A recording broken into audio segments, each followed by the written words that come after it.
Eers, met 15 uit die 30 setels in die Noord-Kaapse wetgewer benodig die ANC die steun van nog een party om 'n volhoubare regering te vorm. Die DA het 7 setels, die EFF 4 en die Patriotic Alliance het 3. Dit lyk egter of die ANC eerder belangstel in die 1 setel van die VF+ as 'n moontlike koalisievernoot. Ons gesels nou hieroor met Dr. Wynand Boshoff, Noord-Kaapse leier van die Vryheidsfront Plus. Goeiemiddag Wynand. Middag Estie, lekker om te gesels. Het die ANC al amptelik na julle uitgereik en sal die Vryheidsfront Plus samewerking met die ANC oorweeg?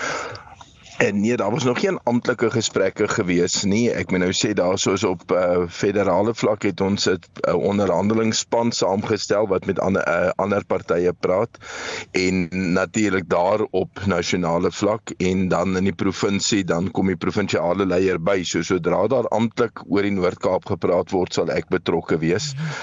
Maar daar's natuurlik nou maar altyd, soos hulle sê, talks about talks. So mense bel en hoor sal die hierin belangstel of wat dink julle daaroor?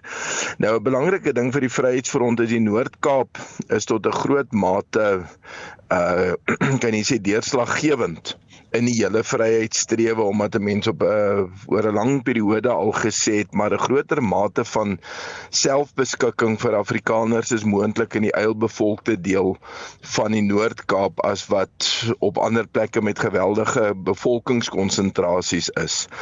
En daarom sal dit vir die Vryheidsfront die eerste prioriteit vir ons is om nie te sê watter posisie kan ons beklee of waar kan ons inkom of wat ook al nie.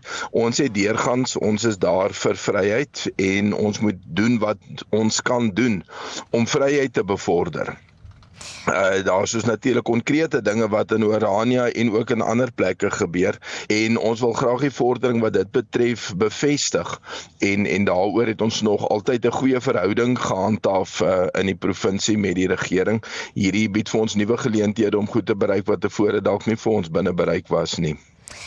Wat is van die moontlikhede wat julle dan sal oorweeg, want ek weet die Vryheidsfront Plus wil 'n ANC-koalisie met die EFF verhoed? Ja, dit is natuurlik nou baie belangrik om te sê, ek lees dan maar in die koerant vanoggend, dat die ANC sê hulle praat net met die Vryheidsfront, of hulle het net oë vir die Vryheidsfront, dink ek is wat die opskrif sê, en dan verder aan sê hulle beskou die Vryheidsfront as 'n stabiele party, en dit is natuurlik deel van die hele opset met hierdie situasie, dat dit is juis omdat ons woord hou, dat 'n mens nou nie juis op jou woord waar jy gesê het, jy wil nie in 'n koalisie gaan teruggaan nie. Maar nou moet 'n mens vir jouself sê, wat is die ander opsies en wat is besig, wat is die ANC se ander opsies en wat is ons opsies? En dit is 'n ding wat al herhaaldelik gesê is, dat dit is nie een van twee, of oppositie of koalisie nie. Daar's ander maniere om te sê, nee maar goed, ons sal seker maak dat die begrotings goedgekeur word, en mens kan 'n aantal beleidsstukke as voorwaarde stel om te sê, maar vir ons om samewerking te gee dat hierdie provinsie ordentlik geregeer word, het ons ook sekere goed wat moet gebeur. Ek dink heel laaste in die gesprek sal 'n mens sê, nou maar as ons praat oor posisies, wat dink ons daar? Op hierdie stadium is dit nie regtig uit ons oogpunt die punt van die gesprek nie.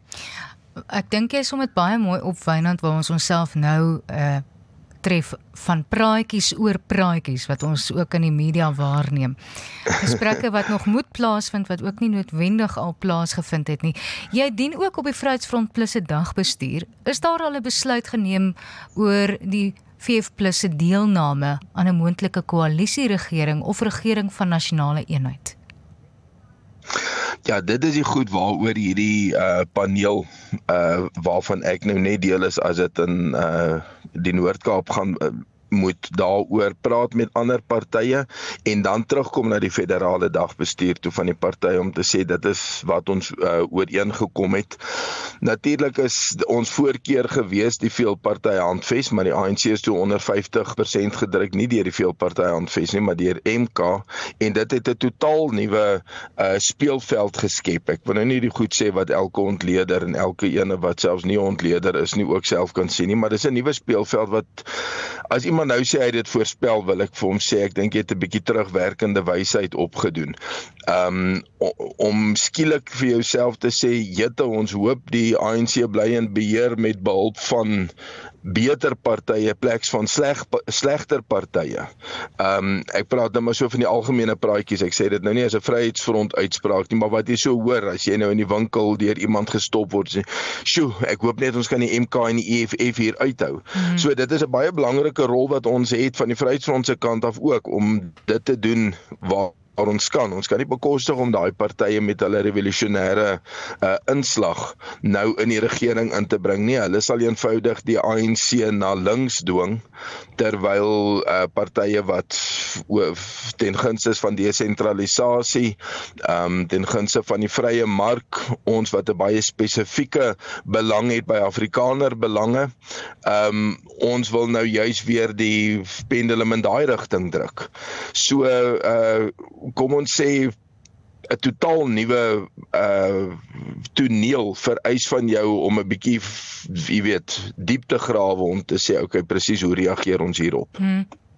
Maar net so laastens, is daar nog enige gesprekke wat binne die veelparty handves plaasvind oor koalisievooruitsigte?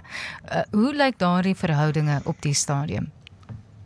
Ja, ek dink die partye is sekerlik nog op 'n goeie voet met mekaar, maar elkeen is nou maar besig. Die veelparty handves het aanvanklik gesê dit is 'n ooreenkoms wat duur tot op verkiesingsdag. En dan as die uitslag uitkom, dan kyk jy wat is die werklikheid. So ons is nie nou op 'n formele manier meer aan mekaar verbind nie. Maar daar bly 'n sekere ooreenstemming. Dis vir die Vryheidsfront natuurlik ook belangrik om onderskeibaar te wees. Ek dink dit is moontlik deel van die probleem waar ons 'n klompie stemme hier en daar afgestaan het, waar mense gesê het, "Sjoe, julle lyk so baie soos die buurman, kom ons stem maar vir die buurman." Dit is die soort van goed waarna ons ook moet kyk. Ek dink die IFP is in 'n goeie posisie om te onderhandel vir die belange wat hulle dien. Hulle wil ook altyd sê hulle is nie 'n Zulu nasionalistiese party nie, maar toevallig is dit hoofsaaklik Zulu sprekendes wat vir hulle stem en hulle steun is die grootste in KwaZulu-Natal. So in daai opsig kompeteer mense met mekaar nie, maar jy het nogal baie sterk oorvleelende waardes. En dit is wat dit vir ons moontlik maak om nog altyd met mekaar te praat en te sê, hoe gaan ons hierdie oorvleelende waardes van ons bevorder? Dankie Wynand, dit is Dr. Wynand Boshoff, Noord-Kaapse leier van die Vryheidsfront Plus.